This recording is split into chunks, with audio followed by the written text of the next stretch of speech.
Ako si Yan at siya naman si Yuan. Isa akong ama at ito ang kwento namin.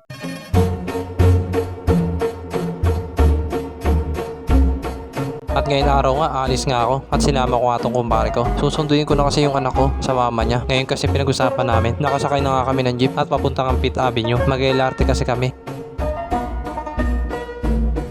Bumaba na nga kami ng jeep kasi nandito na kami sa Fifth Avenue. Umakit na nga kami dito sa LRT at first time ko nga lang to. At sabi nga ng kumpare ko, mas mabilis nga dito kaysa sa bus. Kasi yung sinusundo ko yung anak ko, bus yung sinasakyan ko. Sobrang tagal talaga. Bago kami makarating sa Las Piñas, mga 5 oras pa. Medyo inaantok pa nga ako kasi sinalubong ko yung bagong taon. Bumili na nga ng ticket tong kumpare ko. Pagtapos nga niya, ako naman yung bumili ng ticket. 35 nga lang yung ticket, papuntang Baclaran. Nakuha ko lang yung ticket ko, kaya umalis na kami ng kumpare ko. Nandito na nga kami sa loob ng kumpare ko at hinihintay nga namin yung train. First time ko nga lang sasakay ng LRT, kaya maninibago ako. Pero sabi ng kumpare ko, hindi naman daw nakakahilo. At mga ilang sandali nga, dumating na nga yung train at naghahanda na nga kami. Baka siksikan ngayon. Bumukas na nga yung pintuan ng train, kaya pumasok na kami ng kumpare ko. Nakapwesto na kami ng kumpare ko.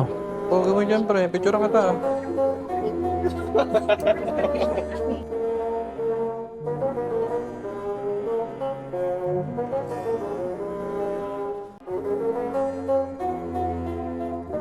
Nasa Baclaran Station na nga, kaya huminto na yung LRT at lumabas na nga kami ng kumpare ko. Ang bilis nga ng biyahe, 1 oras lang nandito na kami. Pag sa bus to, siguro mga 2 oras. Buti na lang talaga, sinama ko tong kumpare ko para mas mabilis ako makapunta sa anak ko. Pababa na nga kami ng LRT at ang susunod naman sasakyan namin, bus, puntang Alabang. Nasa labas na nga kami ng LRT, nandito na nga kami sa Baclaran. Ang daming nga paninda dito. Naghanap na nga kami ng kumpare ko ng bus at ito nga, meron na kami nahanap, kaya pumasok na kami sa loob ng bus. Nakaupo na nga kami ng kumpare ko dito sa loob ng bus at meron nga makukulit na bata. Nangingi sila ng 5, kaya binigyan ko ng 10 at mamaya-maya nga umalis na nga yung minibus.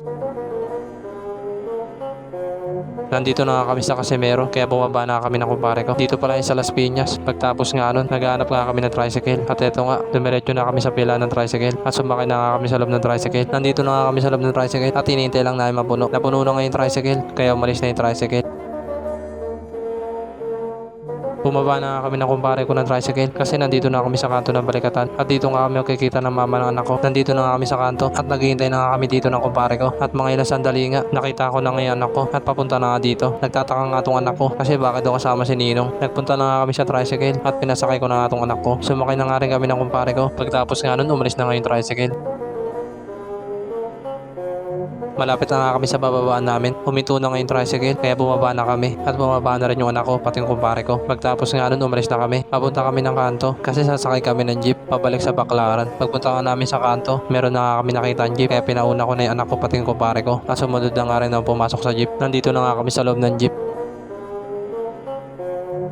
Nandito na nga kami sa Baclaran, kaya binababa ko na yan ako pati yung kumpare ko at bumaba na nga rin ako. Naghahanap nga kami ng Jollibee kasi nagugutom na tong anak ko at mga ilang lakad nga lang may nakita na kaming Jollibee, kaya pumasok na yan ako pati yung kumpare ko at sumunod na rin ako sa loob. Pagpasok nga namin sa loob ng Jollibee, mahaba yung pila, kaya pumila muna kami at mamaya-maya nga naka-order na nga ako, kaya nagpunta na ako sa lamesa namin at nagsimula na nga kami kumain. Nagugutom na kasi kami. Nagsimula na nga ako kumain. Nakakagutom kasi yung biyahe ng biyahe at eto nga ang kumpare ko. Sarap na sarap nga sa kinakain at eto rin anak ko. Gutom na rin. Ito talaga yung gusto nito yung kakain sa Jollibee. Kaya isang yaya ko lang dito, kasama agad to. Natapos na nga kami sa mga kinakain namin at nabusog nga kami lahat. Kaya niyaya ko na silang umalis kasi anong oras na. Palabas na nga kami ng Jollibee at nagbaon pa nga ng ice cream tong anak ko. Nakalabas na nga kami ng Jollibee. Nandito na nga kami sa palengke ng Baclaran at nagmamadali na nga tong anak ko makyat. First time niya lang din kasi sasakay ng LRT kasi madalas na sinasakay namin talaga ay bus. Kaya tuwan-tuwa tong anak ko. Nagmadali na nga kami kasi baka mawalan kami ng upuan. Nandito na nga kami sa loob ng LRT. Tahimik nga lang tong anak ko.